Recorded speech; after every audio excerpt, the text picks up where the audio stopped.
Hi everyone, in front of me I've got Galaxy Tab S9 FE Plus, and let me share with you how to reset network preferences on this device. So let's start with opening the settings and then scroll down to the very bottom to find the general management.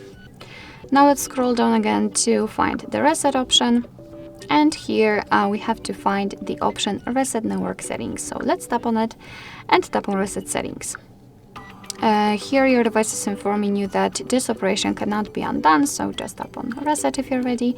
And as you can see, the network settings have been reset successfully. Alright, so that will be all. Thank you so much for watching. I hope that this video was helpful, and if it was, please hit the subscribe button and leave the thumbs up.